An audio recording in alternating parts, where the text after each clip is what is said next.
refieren a consultas populares y en algún momento podrían ser sinónimas. No obstante, ambas tienen orígenes distintos. El plebiscito apareció en Roma para que los plebes adoptaran y votaran resoluciones que les permitieran preservar y mejorar sus intereses ante la clase social poderosa de aquel momento. Los patricios, no me refiero a los de Patricia Rodas, señores de Rodas. El plebiscito era creativo, pues producía leyes, formulaba decisiones y resoluciones, mientras que el referéndum se originó en Suiza, en el ocaso del Renacimiento, para que el pueblo diera indicaciones a sus representantes sobre el sentido en que debían gobernar. El referéndum fue más que todo una modificación del plebiscito, cuando en Francia finalmente adquirió carácter confirmativo o repelente, ya que ahora solo ratifica, aprueba o rechaza leyes o decisiones, pero no las crea. Espero que algún lingüista político nos dé una mejor aclaración del uso específico de estos dos términos en nuestra realidad actual.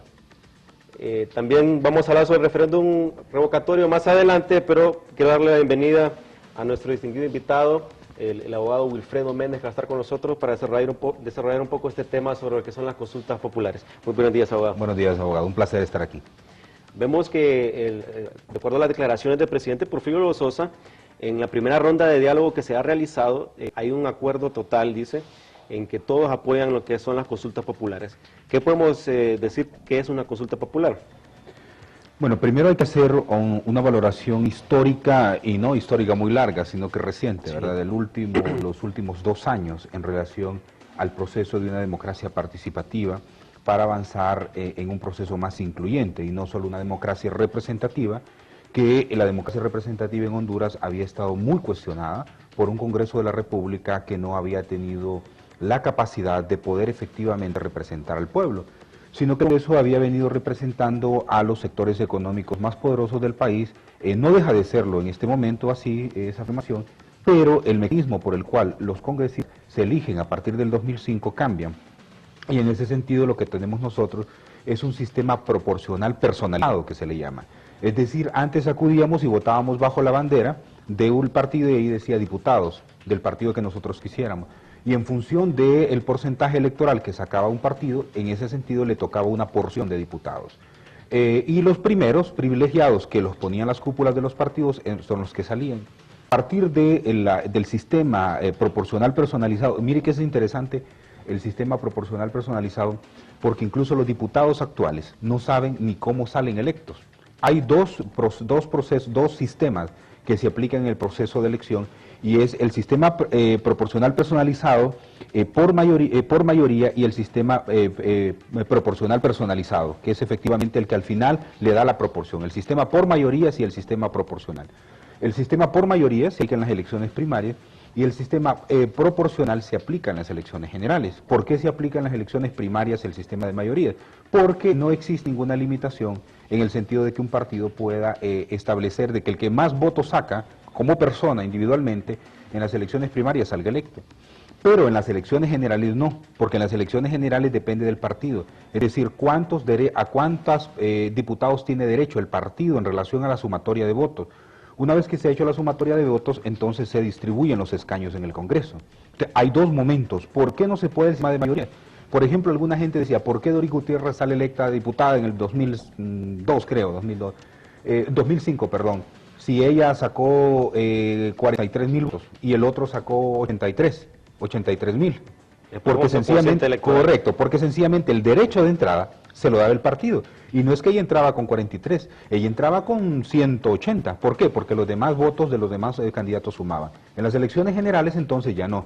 Se aplica el sistema proporcional y en ese sentido un candidato puede tener menos votos, pero el derecho de entrada se lo da el partido. ¿Qué pasa en ese punto, licenciado Marvin?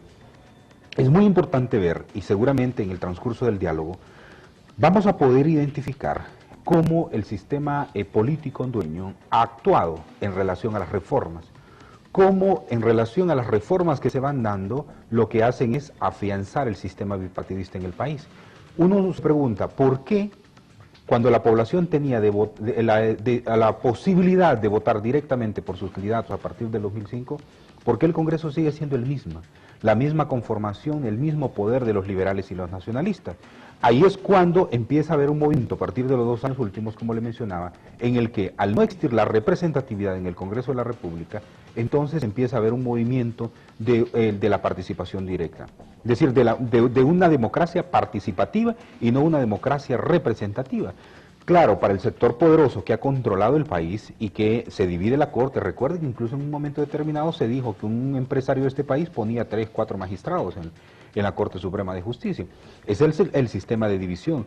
Cuando ya empieza a hablar el pueblo, ahí es cuando existe ya problemas para el grupo económico poderoso que controla el país y que al final, como le he reiterado yo en otros momentos, controlan a los militares y controlan a los políticos, que son extensiones de su poder. Cuando se habla de esa democracia participativa, entonces empieza realmente el conflicto del grupo poderoso del país, porque sienten que cuando los pobres tomen un nivel de poder, exigirán una cuota que por derecho les corresponde. Podemos decir entonces que tradicionalmente la única oportunidad que tiene el pueblo de hacer una consulta popular que se le hace al pueblo son las elecciones, en las cuales pues las personas van a votar por su candidato y eligen a una persona que los represente, por ejemplo, en el Congreso Nacional, y esa persona que en teoría lo debe representar, toma las decisiones en nombre de toda por ejemplo, el diputado Francisco Morazán, las personas de Francisco Morazán, y así sucesivamente, hasta conformar todo un Congreso que en pleno emite las leyes. Entonces, hasta ahorita ha sido el único mecanismo en el cual pues hay una consulta al pueblo. Elección en sí entonces es una consulta popular, pero se está hablando ahora de lo del plebiscito y el referéndum. Está en el artículo 5 de la Constitución. Fue precisamente cuando el presidente Porfirio Lobo Sosa fue presidente del Congreso que se creó estas figuras, se incluyeron dentro de la Constitución, pero hasta el día de hoy no hemos tenido ningún ejemplo, ningún ejercicio de estas figuras, aplicarlas a la vida real. Debido a que se dice que, bueno, que está muy duro, o sea, el acceso a hacer esta figura es muy difícil debido al alto porcentaje que se requiere del censo electoral y también porque se requiere de la iniciativa por más de 10 diputados. ¿Cree usted que este plebiscito y referéndum se está hablando de reformarlo para que sea menos la cantidad de personas que puedan solicitar? Y diría entonces, ¿qué decisiones son las que tendría que aplicarse para un plebiscito, por ejemplo? Porque si se sometiera a toda consulta, pues teóricamente no necesitaríamos un Congreso Nacional, porque si todo sería por consulta no debería existir un Congreso. ¿Qué temas serían entonces los que deberían de abordarse en esas figuras? Bueno, voy a dar mi opinión en relación a esta pregunta en particular que usted hace, abogado Marvin, pero me atrae mucho el tema de poder identificar el movimiento social que existe en el país y que va alrededor de todo esto. Toda la intención a nivel de referéndum, a nivel de plebiscito, todo el discurso que en este momento se habla de convocatoria para poder establecer una consulta, es muy interesante en este contexto político-social que jurídicamente encuentra dificultades. El plebiscito sencillamente es una figura en la cual no se ha tomado una decisión y se le consulta al pueblo si está de acuerdo o no está de acuerdo. Todavía no hay ninguna decisión tomada. En el referéndum no. En el referéndum ya, por ejemplo, una ley se aprueba en el Congreso de la República, pero queda sujeta a referéndum. Es decir, si el pueblo... rechazarla. Correcto, si el pueblo la va a aceptar o la va a rechazar, tal como usted lo explicaba al principio. Entonces, en ese sentido, el referéndum es para refrendar algo que una decisión previa, pero en el plebiscito no. En el plebiscito el Congreso ni el Ejecutivo, nadie ha tomado una decisión. Va a consulta con el pueblo si está de acuerdo o no en someter a un proceso. Por eso se habla de que la figura correcta en este momento es plebiscito.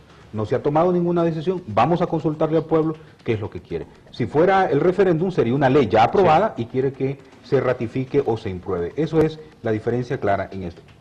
Cuando usted menciona los elementos de los cuales exige el plebiscito, yo he estado incluso indagando con algunos colegas en los últimos días sobre la ley de plebiscito y referéndum, si ya fue aprobada. Unos me dicen que sí, otros me dicen que no, entonces ando buscando la ley.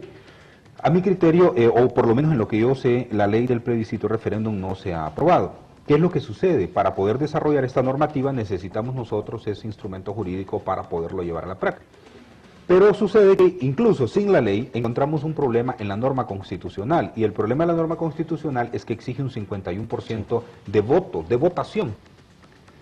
Es decir, así como aproximadamente las elecciones pasadas, redondeémoslo a 4 millones de personas que eran los del censo, se hubiera necesitado un poquito más de 2 millones para poder hacer un plebiscito. Algunos hablan de 2,5 millones incluso, o sea, los que dicen que, ahorita estaba escuchando una cosa muy ridícula realmente, de un presentador de televisión, que decía que en las elecciones pasadas, en las del año pasado, habían acudido el 98% de la población a votar, ¿verdad? Creo que eso de de la población electoralmente capaz de votar. Sí. Creo que fíjese que por eso, abogado Marvin, creo que es muy importante tener una lectura de la situación social y política que sucede en un país para que usted pueda tomar las mejores decisiones. Sí. Cuando usted vive en una mentira, lógicamente usted no encuentra la respuesta oportuna. En esto, ¿qué pasa? En lo que usted menciona, las dificultades que tiene plebiscito y referéndum. Mire, si es el 51%, en relación al porcentaje que exige, que es el 2% de las personas que han acudido a votar, el 6% de los ciudadanos inscritos en el Censo Nacional, esto es para convocar, para Sí. solicitar la convocatoria. Algunos compañeros hacen un cálculo que son 245.000, 275.000 firmas, más o menos. El Frente Nacional de Resistencia tiene 1.300.000, es decir, rebasa completamente esta solicitud, o la solicitud por 10 diputados. Hasta ahí creo que no hay problema. Sí. El problema es cuando dice que del Censo Nacional Electoral tendrán que haber votado el 51%, si participan por lo menos 51% de los ciudadanos inscritos en el Censo Nacional Electoral.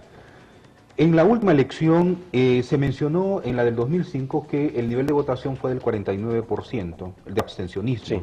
De abstencionismo. En esta elección, abogado Marvin, el nivel de abstencionismo yo creo que anduvo por el 55% o el 60%. Si usted para una elección general no encuentra el nivel donde participan una serie de candidatos, la población no se mueve hacia la votación. Yo creo que esto lo previó los legisladores que en ese momento metieron esta figura, porque según tengo entendido y cuentan los compañeros diputados que estuvieron en ese momento histórico, al principio en el artículo 5 se había nada más mencionado, se aprueba el referéndum y el plebiscito, pero después empezaron a ponerle, como la gente dice, todas estas trampas. Sí. Entonces, ¿qué pasa con un departamento como Cortés?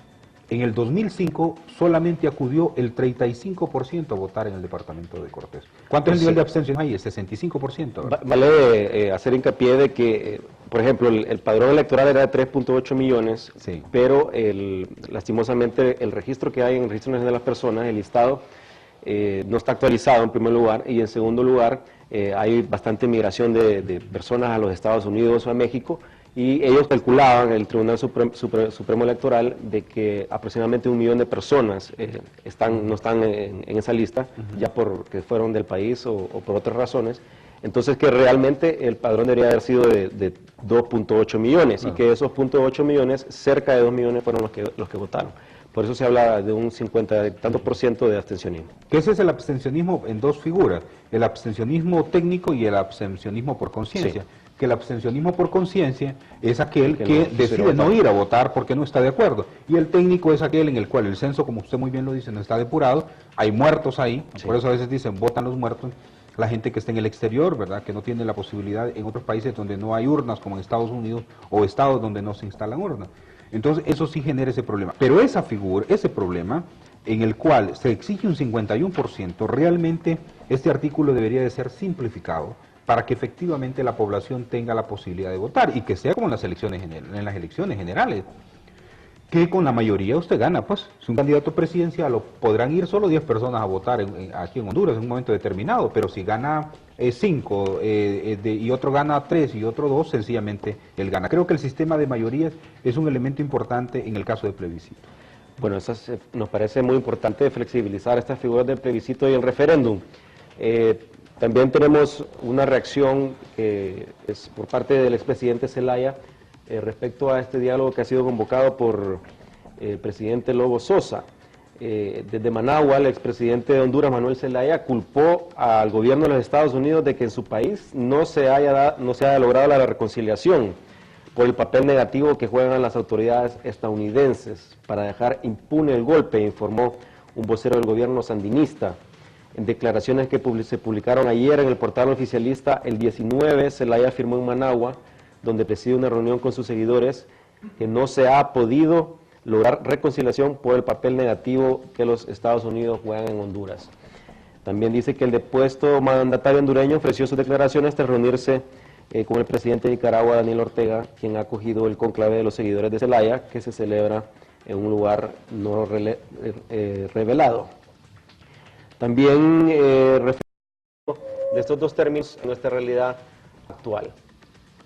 También vamos a hablar sobre el referéndum revocatorio más adelante, pero quiero darle la bienvenida a nuestro distinguido invitado, el abogado Wilfredo Méndez, que va a estar con nosotros para desarrollar un poco este tema sobre lo que son las consultas populares. Muy buenos días, abogado. Buenos días, abogado. Un placer estar aquí. Vemos que, de acuerdo a las declaraciones del presidente Porfirio Lozosa, en la primera ronda de diálogo que se ha realizado, hay un acuerdo total, dice, en que todos apoyan lo que son las consultas populares. ¿Qué podemos ver? Refieren a consultas populares y en algún momento podrían ser sinónimas. No obstante, ambas tienen orígenes distintos. El plebiscito apareció en Roma para que los plebes adoptaran y votaran resoluciones que les permitieran preservar y mejorar sus intereses ante la clase social poderosa de aquel momento. Los patricios, no me refiero a los de Patricia Rodas, señores de Rodas.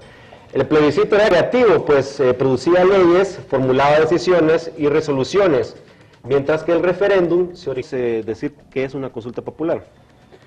Bueno, primero hay que hacer una valoración histórica, y no histórica muy larga, sino que reciente, sí, ¿verdad? Los últimos 2 años en relación al proceso de una democracia participativa para avanzar en un proceso más incluyente y no solo una democracia representativa, que la democracia representativa en Honduras había estado muy cuestionada por un Congreso de la República que no había tenido la capacidad de poder efectivamente representar al pueblo, sino que eso había venido representando... Que no en Suiza, en el ocaso del Renacimiento, para que el pueblo diera indicaciones a sus representantes sobre el sentido en que debían gobernar. El referéndum fue más que todo una modificación del plebiscito, cuando en Francia finalmente adquirió carácter confirmativo o repelente, ya que ahora solo ratifica, aprueba o rechaza leyes o decisiones, pero no las crea. Espero que algún lingüista político nos dé una mejor aclaración del uso específico. A los sectores económicos más poderosos del país, no deja de serlo en este momento así esa afirmación, pero el mecanismo por el cual los congresistas se eligen a partir del 2005 cambian. Y en ese sentido lo que tenemos nosotros es un sistema proporcional personalizado que se le llama. Es decir, antes acudíamos y votábamos bajo la bandera de un partido y ahí decía diputados del partido que nosotros quisiéramos. Y en función del porcentaje electoral que sacaba un partido, en ese sentido le tocaba una porción de diputados. Y los